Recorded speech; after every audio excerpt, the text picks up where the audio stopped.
এবং টাকার মালিক হওয়ার জন্য হালাল পথে কাজ করেন, দিন রাত পরিশ্রম করেন, কেবল নিজের জন্য না, সমাজের জন্য, রাষ্ট্রের জন্য, মানবতার জন্য, মুসলমানদের জন্য। গাজায় মানুষ না খেয়ে মারা যাচ্ছে, আমরা দিতে পারি না। কারণ আপনি বলেন হ্যাঁ আমার যদি আর থাকতো, আপনার থাকা উচিত। কেন আপনার থাকবে না? অবশ্যই থাকা উচিত। মুসলমানরা সারা পৃথিবীর সম্পদের মালিক, এটা আল্লাহ তাআলা বলেছেন, ওয়ালাকাদ কাতাবনা ফিজ জাবুরি মিন বাদি যিকর আন্নাল আরদা ইয়ারিসুহা ইবাদিয়াস সালিহুন। আমি লিখে দিয়েছি এই জমিনের মালিক হবে সালেহ, নেককার, যোগ্য বান্দা। অতএব যোগ্যতা অর্জন করেন। আপনার নবী তো কোনো একটা জায়গায় হি ওয়াজ সেকেন্ড টু নান, তিনি তো কারো কোথাও কোনো ক্ষেত্রে তিনি সেকেন্ড ছিলেন না। তাহলে আপনাকে অবশ্যই ফার্স্ট হতে হবে, আপনাকে ফোকাস হতে হবে। আপনি অ্যাভারেজ মানুষ হওয়ার কোনো প্রয়োজন নেই। আপনার সময়ে আপনি কোথায় ব্যয় করেন, আপনার রাসূল কি করেছে, আপনাকে স্ট্রাগল করতে হবে। আপনার সময় কেবলমাত্র, আপনি বলবেন আমার সময় নাই, আপনার সময় কেবল স্ক্রিনে চলে যায়। আপনি প্রোডাক্টিভিটি অ্যাপ ব্যবহার করে দেখেন কতটুকু সময় আপনার স্ক্রিনে যায়। আপনি ইনভেস্ট করুন আপনার নিজের পেছনে, আপনার রাসূলের দিকে তাকান। ছোটবেলায় তিনি কি তার নিজের পেছনে ইনভেস্ট করেছেন? তিনি কোনোদিন গান শোনেন নাই, তিনি কোনোদিন মূর্তি পূজা করেন নাই। তার পার্সোনালিটি এরকম ছিল যে তার দাদা, ইনি তাকে তার পাশে বসাতেন। তার দাদা কিন্তু সম্রাটের মতো মক্কার, এবং তার আলাদা বসার আসন ছিল, যেমন রাজা বা সম্রাটদের থাকে। তার পাশে তিনি মুহাম্মদকে বসাতেন। তার বয়স তখন 8 এবং 9, এবং তিনি বলতেন আমি আমার এই নাতির মধ্যে দেখেছি একটা পার্সোনালিটি, এবং সে ভবিষ্যতে অনেক বড় কিছু হবে। আপনার পার্সোনালিটি অবশ্যই থাকতে হবে। আপনি গান আরেকজনের গান কেন শুনবেন? আপনি কেন সেলিব্রিটি নিজে হবেন না? অন্য সেলিব্রিটির পেছনে কেন আপনি সময় ব্যয় করবেন? আপনি আরেকজনের পেছনে সময় ব্যয় করেন কেন? আপনার নিজের পেছনে সময় ব্যয় করুন। এভরিডে নতুন কিছু শেখেন। আপনি নতুন, আপনার যেই ফিল্ড, এই ফিল্ডে আপনি প্রতিদিন নতুন কিছু শেখেন, নতুন কিছু শোনেন, নতুন কিছু পড়েন। 5 বছরের সিদ্ধান্ত নেন, আল্লাহর কসম প্রতিদিন আপনি 5 বছর কেবল একটা স্কিল যদি ডেভেলপ করেন, আপনার প্যারালাল বাংলাদেশে কাউকে খুঁজে পাওয়া যাবে না। আপনার রাসূল তো তাই করেছেন। তিনি মক্কায় 13 বছর তিনি আক্রান্ত ছিলেন, মদিনা যাওয়ার পরে তিনি প্রেসিডেন্ট। 23 বছরের মাথায় এই পৃথিবীতে এমন বিপ্লব সাধন করেছেন আর একজনও নাই। অথচ ঈসা আলাইহিস সালাতু ওয়াস সালামের সাথে মাত্র 13 জন ডিসাইপল ছিল তার, এর মধ্যে একজন তাকে হত্যা করেছে বলে তারাই বিশ্বাস করে। আর আপনার রাসূলের 1.5 লক্ষ লোক তার সাথে হজ করেছে। এবং এত মানুষ তো সবচেয়ে বড় তখনই সফল যখন তার আশপাশে যারা আছে তাদেরকে তিনি তৈরি করেন। আপনার নবী কাদেরকে বানিয়েছেন? একটা আবু বকর এর এক্সাম্পলই গোটা পৃথিবীতে আছে, একটা ওমরের এক্সাম্পলই গোটা পৃথিবীতে আছে নাই?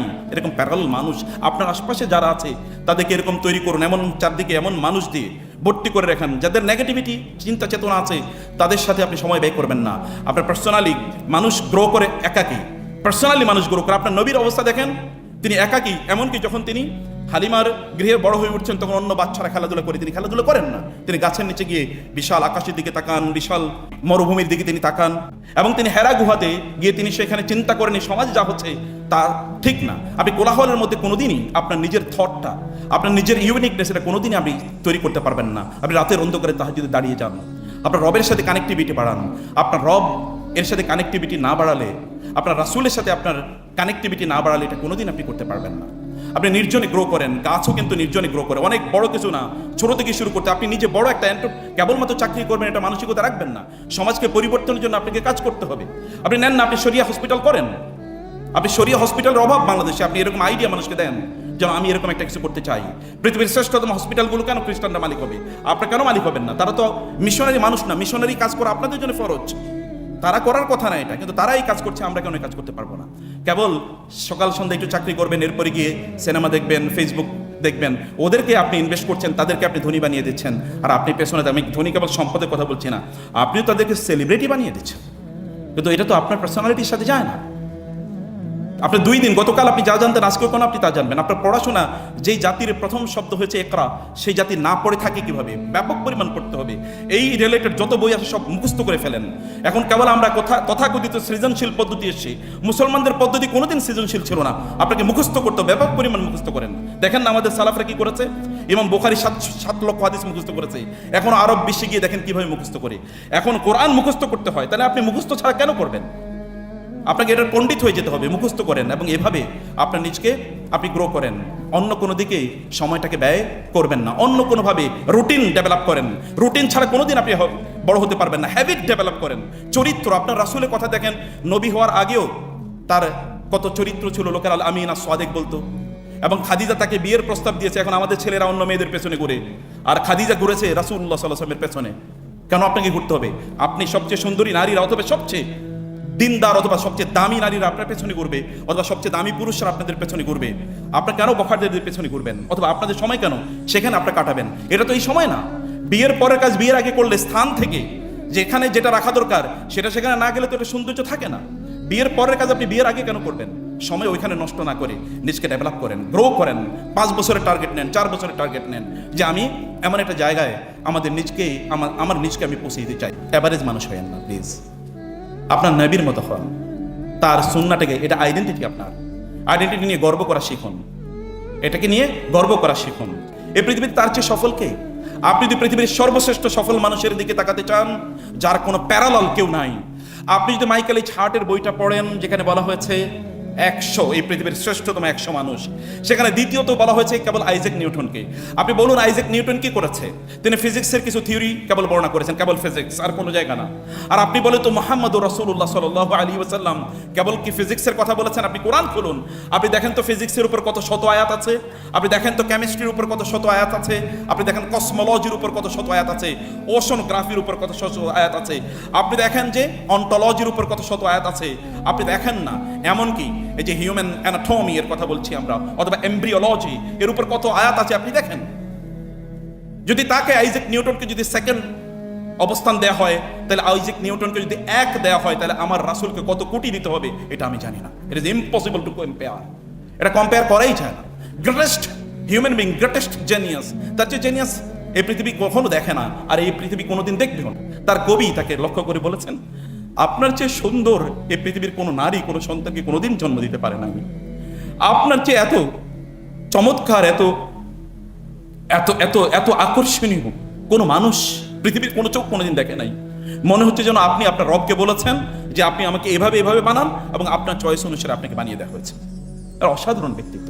তিনি এমন একজন মানুষ যার কাছে তার শত্রুরা এসে বন্ধু হয়ে যায়। আপনি একজন বলেন তো, শত্রু, আমরা তো বন্ধু থেকে শত্রু বানাই, কিন্তু তার শত্রুরা তার কাছে এসে মুহূর্তের মধ্যে বন্ধু হয়ে যেত। আপনাদের মধ্যে এক ইয়াং যুবক, অর্থাৎ এক যুবক এসে বলেন, ইয়া রাসূলুল্লাহ এযানলি বিজ্জিনা, আমাকে জেনার অনুমতি দেন। রাসূলুল্লাহ সাল্লাল্লাহু আলাইহি ওয়াসাল্লাম বললেন, তুমি বলো কি? বলে, হ্যাঁ আমাকে জেনার অনুমতি দেন। রাসূল সাল্লাল্লাহু আলাইহি ওয়াসাল্লাম বললেন, তুমি কি তোমার মায়ের সাথে জেনা করবে? বলে, না ইয়া রাসূলুল্লাহ, এটা তো আমি করতে পারি না। তিনি বলে, তাহলে লোকেরা তাদের মায়ের সাথে তোমাকে জেনা করতে দিবে কিভাবে? তুমি কি তোমার মেয়ের সাথে, তোমার বোনের সাথে, তোমার খালার সাথে, তোমার ফুফুর সাথে, এবং ইত্যাদি ইত্যাদি তিনি বললেন। না, যুবক বলে, না ইয়া রাসূলুল্লাহ, এটা হতেই পারে না। রাসূল তখন কেবল তার বুকে একটু হাত রাখলেন, এতটুকু হাতটা রেখে তার জন্য দোয়া করলেন 3টা শব্দ, আল্লাহুম্মা তাহহির কলবাহু ওয়াগফির যামবাহু ওয়া হাসসিন ফারাজাহু। 3টি দোয়া। হে আল্লাহ, তুমি তার অন্তরটাকে পবিত্র করে দাও, তার লজ্জাস্থানকে একটা সুদৃঢ় দুর্গের মতো করে দাও, যেন এটা অপব্যবহার না হয়, এবং তুমি তার গুনাহগুলো মাফ করে দাও। সহিহ বুখারী হাদিস। এরপরে যিনি হাদিসটা বর্ণনা করছেন তিনি বললেন, ফাকানা হাযা শাবু হাযাল ফাতা লা ইয়ালতাফিতু ইলা আহাদিন বাদা। এরপরে এই যুবককে জীবনে কোনোদিন মাথা উঁচু করে হাঁটতে দেখি নাই, মাথা নিচু করে কেবল একটা দোয়া, কেবল বুকের উপর হাত রেখেছে, আর কিছু না। ফদালা রাসূলকে হত্যা করতে এসেছেন মক্কা বিজয়ের সময়। রাসূল সাল্লাল্লাহু আলাইহি ওয়াসাল্লাম দেখলেন ফদালা আসছে। রাসূলুল্লাহ সাল্লাল্লাহু আলাইহি ওয়াসাল্লাম ফদালাকে বললেন, ফদালা জামার আস্তিনে করে তলোয়ার নিয়ে এসে রাসূলকে হত্যা করার জন্য। ফদালাকে রাসূল বললেন, মা হাদ্দাসাকা বিনাফসিকা ইয়া ফদালা, ফদালা কেন এসেছো এখানে? রাসূল সাল্লাল্লাহু বললেন ফদালাকে, ফদালা বললেন, না এমনি এসেছি, এমনি। রাসূল বললেন, তাহলে তোমার জামার আস্তিনে এটা কি? ফদালা সাথে বললেন, আশহাদু আন্নাকা রাসূলুল্লাহ, আমি সাক্ষ্য দিচ্ছি আপনি আল্লাহর রাসূল। রাসূল তার বুকে এরকম হাত রাখলেন, কেবল তার পিঠের উপর, তার বুকের উপর হাত রেখে বলেন, আল্লাহ তোমার অন্তরটাকে পরিশুদ্ধ করে দেখ। ব্যাস, ফদালা চলে গেছেন। এরপরে ফদালা যখন যাচ্ছিলেন, জাহিলি যুগে এক নারীর সাথে তার রিলেশন ছিল। ওই নারী তাকে বলছেন, চলো আসো না একটু গল্প করি। বলে, না, তুমি জানো আমি কার কাছ থেকে এসেছি? আমি যার কাছ থেকে এসেছি তিনি আমাকে পরিশুদ্ধ করে দিয়েছেন মুহূর্তের মধ্যে। আমি জানি না কতটুকু ব্যবধান, আমি জানি না এটা 5-10 মিনিটের 10 মিনিটের বেশি না। ওমায়ের ইবনে ওয়াহাব তাকে হত্যা করতে গিয়েছেন, কারণ সফওয়ান ইবনে উমাইয়া এবং ওমায়ের ইবনে ওয়াহাব তারা দুজন সিদ্ধান্ত নিয়েছেন, তাদের দুজনের বাবাই উহুদ বদরের যুদ্ধে মারা গেছে। তারা সিদ্ধান্ত নিলেন এর প্রতিশোধ নিতে হবে। তারা মক্কায় সফওয়ান ইবনে উমাইয়া ওমায়েরকে বললেন, তুমি যাও মুহাম্মদকে হত্যা করো, তোমার যত দেনা আছে, তোমার পরিবার আছে, সব দায়িত্ব আমি নিলাম।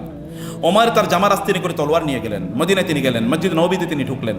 ওমর রাদিয়াল্লাহু তাআলা আনহু তাকে দেখলেন, ওমর রাদিয়াল্লাহু তাআলা আনহু তাকে দেখলেন যে তিনি ঢুকছেন। রাসূলকে গিয়ে বলেন, ইয়া রাসূলুল্লাহ, ওমর আসছে। রাসূল বলেন, তাকে আসতে দাও। ইয়া ওমর আসছে ইয়া রাসূলুল্লাহ, বলে তাকে আসতে দাও। ওমর গেলেন, যাওয়ার পরে বলেন, ওমর কেন এসেছে? বলে, না আমার ভাই তো যুদ্ধবন্দী আছে, তাকে নেওয়ার জন্য এসেছি। বলে, না সত্য করে বল। না এই জন্য এসেছি।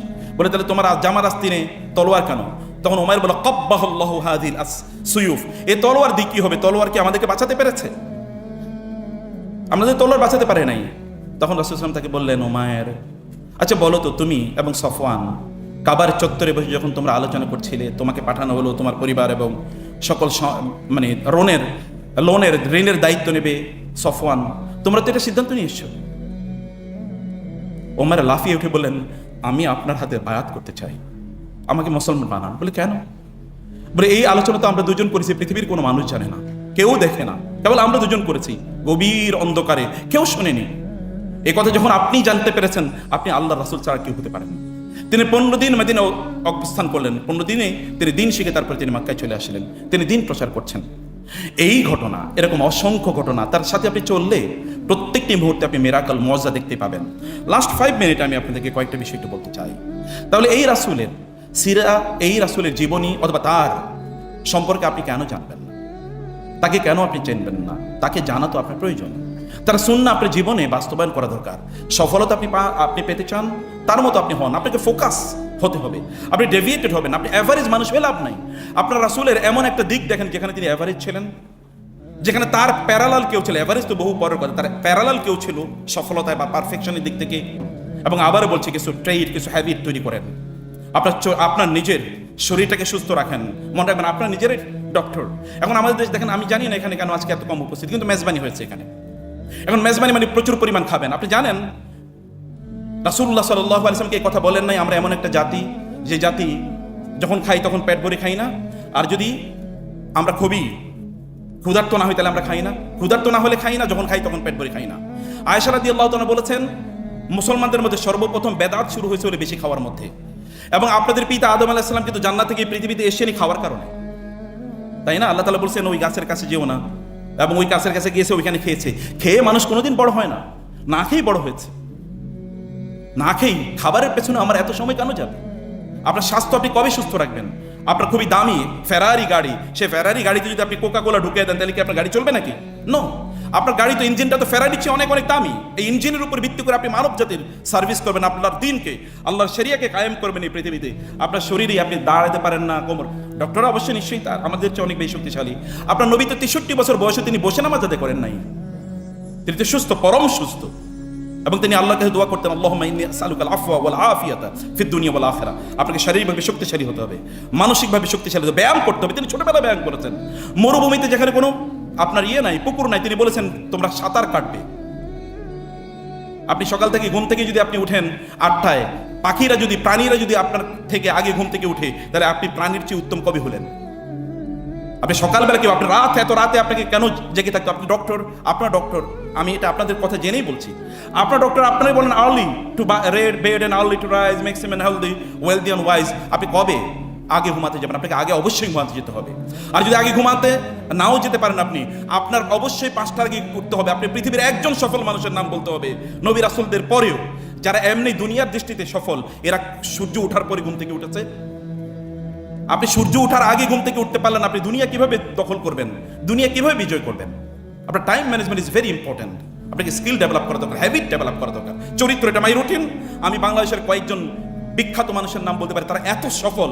যেমন মেডিকেল কলেজের ডক্টর শাহ আব্দুল হান্নানের নাম কে না জেনেছে? শাহ আব্দুল হান্নান যখন মারা যায় তখনও তিনি প্রচন্ড শক্তিশালী।